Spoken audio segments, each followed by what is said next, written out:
Estamos finalizando praticamente, né, a nossa prova. Na questão 48, a gente tem uma questão que ia deixar muita gente aí na dúvida. Não sei se deixou, não sei, né, mas é uma questão que deixa muita gente na dúvida, que é a questão, né, de combinação, né? Combinação é arranjo. Então, qual será a metodologia para resolver essa questão? Simplesmente é combinação, viu, gente? É combinação porque assim, você já tem um grupo, né? Você tem um grupo e dentro desse grupo você vai fazer subgrupos onde você não tem repetição dos elementos. E quem são esses elementos? São justamente os jovens cientistas, né? Então, no caso aí, o grupo, ele é formado, né? O grupo total, ele é formado por 8 cientistas jovens. E aí, o cientista-chefe, né? O orientador daqueles jovens, ele deve escolher ali grupos para representar, né? Só que assim, o que é que acontece? O que é que a questão nos diz, né?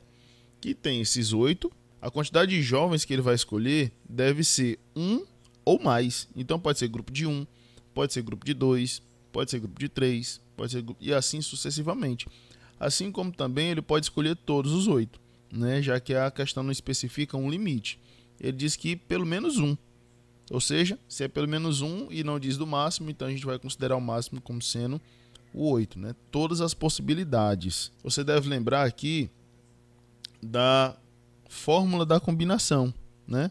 É o princípio básico aqui para dar continuidade nessa questão. Você tem um conjunto aqui de n elementos, né? E bota n fatorial lá em cima. E você quer agrupar de forma que aquele grupo seja formado por p elementos. Então 8 é o total e p vai ser a quantidade que você vai retirar, né? Então, como é combinação, a gente vai ter aqui, ó, p fatorial vezes n menos p fatorial. Lembrando que aqui no caso de fatorial a gente sempre trabalha com números positivos, né? Sempre maiores do que zero. Então já fica subtendido. Para o número de elementos p igual a 1, vai ter aqui os elementos para p igual a 2, né? Quando eu tenho um integrante, quando eu tenho 2 integrantes na comissão, quando eu tenho 3 e assim sucessivamente até chegar o máximo de integrantes que poderia haver nessa comissão, que é o 8.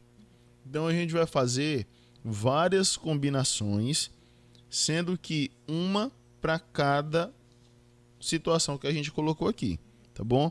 Então na primeira situação a gente vai ter uma combinação, um subgrupo, ou seja, daqueles 8 cientistas vai ser escolhido apenas um.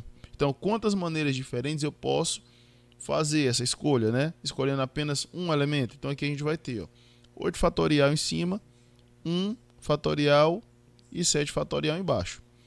Aqui, quando for 2 elementos, né, 2 alunos escolhidos, no caso, a gente vai ter 2 fatorial e 6 fatorial embaixo.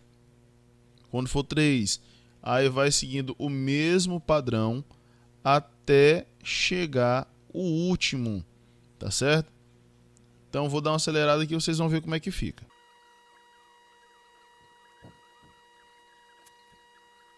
Chegamos ao final. Você vê que tem alguns aí que se repetem, né? Tem alguns aí que se repetem. A gente pode dizer aqui, ó, o 3 e o 5 aqui é a mesma coisa, que só inverte a posição, mas é a mesma coisa. A gente tem aqui o 2 e o 6 no denominador. A gente tem aqui o 1 e o 7, né? E temos só 2 aqui que não se repete, que é esses 2 aqui. Então, este daqui eu vou calcular apenas uma vez, tá certo? E a gente só duplica aí a nossa resposta. 8 fatorial, 1 fatorial, 7 fatorial, isso aqui a gente vai ter o quê? O 8 fatorial ele é 8 vezes 7 fatorial, vou colocar dessa forma. 1 fatorial a gente sabe que é 1, e 7 fatorial vou deixar aqui, ó, para quê? Para a gente fazer isso, olha, cor legal, né? Vai embora, vai dar 1.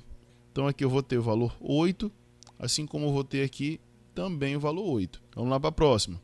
A gente vai ter aqui, ó, 8 fatorial, 2 fatorial, 6 fatorial. Aqui, o 8 fatorial a gente vai desmembrando né, até chegar ao primeiro fatorial que tem aqui embaixo. Sempre vai ser assim, né? Aqui a gente vai ter 2 fatorial, colocar logo, né? 2 fatorial é 2. E o 6 fatorial que está aqui, como eu falei, a gente vai desmembrar o de cima até chegar ao que está embaixo para a gente fazer isso, ó, né? Sempre, viu, gente? Que é igual a 28. Beleza? Então aqui a gente tem, ó, 28 e 28 aqui. Gente, eu não vou fazer os demais para não demorar muito. Vou só colocar a resposta, mas em todos segue o mesmo padrão. Beleza? Então, feito aqui de todos, né? A gente vai ter que, como ele quer tudo, a gente vai ter que fazer uma soma, né, de cada combinaçãozinha dessa. O número de possibilidades quando for só um escolhido, o número de possibilidades quando 2 forem escolhidos, e assim sucessivamente. E acaba que a gente vai ter que somar tudo, tá bom? E aqui, logo abaixo, né, aqui na parte de baixo, a gente colocou aqui o respectivo valor de cada combinação. Que aí, somando tudo, né? Se você for somar, vai dar o valor equivalente a 255 possibilidades de ser feita essa escolha. Então, é um trabalho muito grande para o cientista-chefe escolher, né? Porque é muita possibilidade. Você viu aí um nível, né? É um pouco complexo para quem realmente não se preparou antes da prova, mas no último vídeo, nosso último vídeo da playlist não vai ser sobre questão, mas sim uma análise crítica do que foi a banca. Então aguarda até o finalzinho para a gente conversar um pouco sobre isso, beleza? Então vamos para a nossa próxima questão, questão de número 49. Vamos lá?